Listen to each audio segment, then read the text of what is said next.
नमस्कार विद्यार्थियों, आज हम बात करने वाले हैं कि जो रीट 2022 होने वाली है, कौन कौन से विद्यार्थी रीट 2022 पात्रता परीक्षा दे सकते हैं।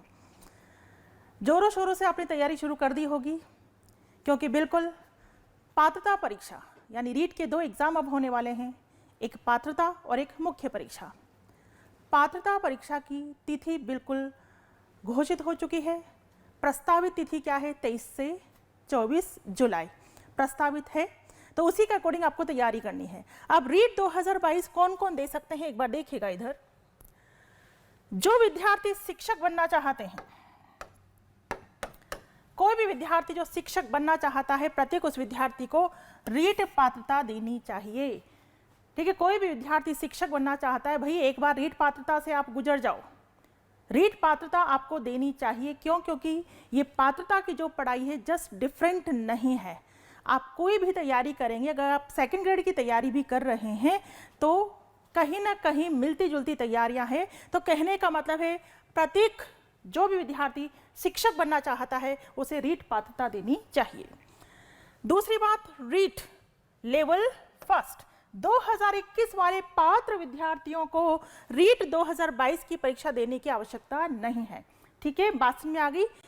पहले इस बात पर थोड़ा सा संशय बना हुआ था, लेकिन अब ये क्लियर हो गया है कि जिन्होंने 2021 में जो पात्र हो गए हैं विद्यार्थी, रीट लेवल फर्स्ट वालों की बात है। रीट लेवल फर्स्ट वाले जो विद्यार्थी पात्र हो चुके हैं, यानी जिनके 60% मार्क्स आ चुके हैं, यानी जिसके 150 में से 90 नंबर आ चुके हैं, वो पात्र हैं।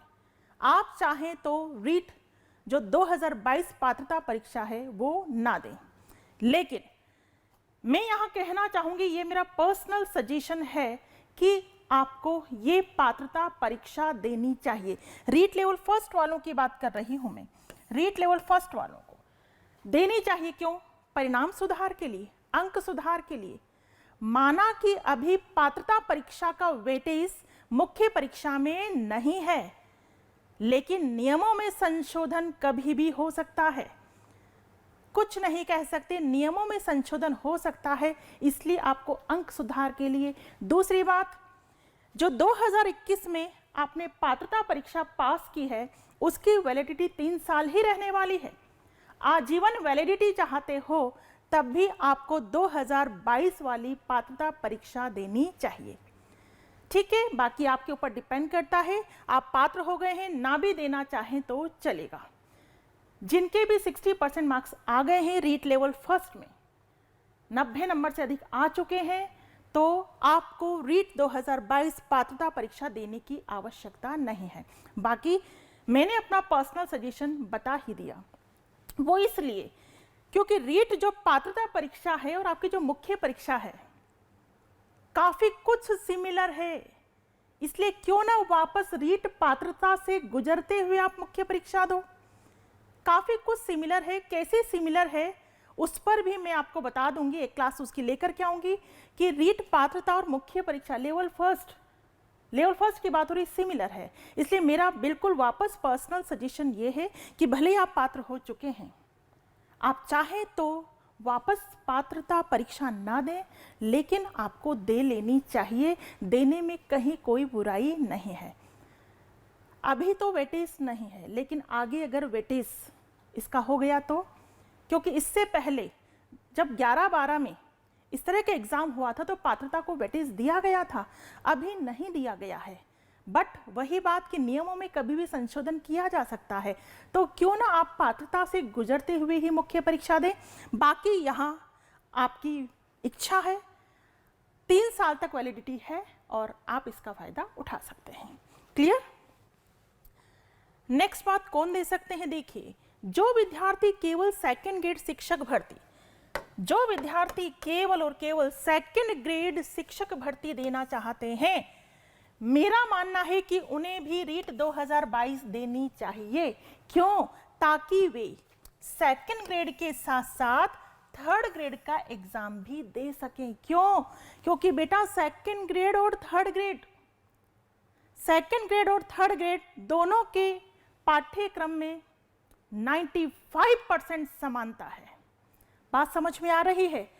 जो विद्यार्थी, मैं सेकंड ग्रेड की बात कर रही हूँ बेटा, जो विद्यार्थी केवल सेकंड ग्रेड शिक्षक भर्ती परीक्षा देना चाहते हैं कि हमारा टारगेट सेकंड ग्रेड है, ठीक है, आप सेकंड ग्रेड का एग्जाम दो, बट आपको भी एक बार पात्रता से गुजर जाना चाहिए। अगर आप पात्रता से गुजर जाओगे बेटा तो आप सेकंड ग्रेड के साथ साथ थर्ड ग्रेड का जो मुख्य एग्जाम है वो भी दे सकोगे। और सेकंड ग्रेड और थर्ड ग्रेड की हम बात करें, सेकंड ग्रेड और थर्ड ग्रेड की बात करें, क्योंकि सेकंड और थर्ड ग्रेड कौन से स्टूडेंट्स एग्जाम देंगे? जो बीएड हैं, बीएसटीसी वाले नहीं। इन दोनों के पाठ्यक्रम में पूरी समानता है, 95% समानता है, तो बिल्कुल आपको ऐसा करना चाहिए। उसके बाद मैं बात करूं कि रीट लेवल सेकंड 2021, ठीक है, 2021 वाला एग्जाम जो दिया था रीट लेवल सेकंड वाले विद्यार्थियों को रीट 2022 अनिवार्य रूप से देनी है, क्योंकि उनकी परीक्षा रद्द कर दी गई थी। ये तो आपको पता ही है कि रीट लेवल सेकंड वालों को तो देना ही देना है, क्योंकि उनकी परीक्षा रद्द कर दी गई थी। तो आपको तो सोचना ही नहीं है बेटा, बिल्कुल पात्रता परीक्षा से गुजरना है और उसी के बाद मुख्य परीक्षा की ओर जाना है। क्लियर है बात? आगे मैं आपसे बात करूं, रीट 2022 के लिए नए अभ्यर्थी भी अप्लाई कर सकते हैं। कई बच्चों में कश्मकश है कि क्या हम नए जो स्टूडेंट्स हैं वो अप्लाई नहीं कर सकते? क्यों नहीं कर सकते बेटा? किसी कारण से आप पहले अप्लाई नहीं कर पाए थे तो अब अप्लाई कर सकते हैं। जिनका पहले बीएसटीसी कंप्लीट नहीं हुआ था अब कंप्लीट हो गया है, आप अब अप्लाई कर सकते हैं। जिनका पहले बीएड कंप्लीट नहीं हुआ था अब कंप्लीट हो गया है, अब आप अप्लाई कर सकते हैं। मतलब नए जो अभ्यर्थी हैं वो भी अप्लाई कर सकते हैं और रीट प्रमाण पत्र की वैधता आजीवन रहेगी। ठीक है, रीट 2022 पात्रता परीक्षा जो आप देंगे इसकी पात्रता जो है वो आजीवन रहेगी, इसकी वैधता आजीवन रहेगी। ये बात आपको ध्यान रखनी है। तो ये छोटा सा कंफ्यूजन मैंने आपका दूर किया था, इतनी बात को आप ध्यान रखेंगे। Thank you so much.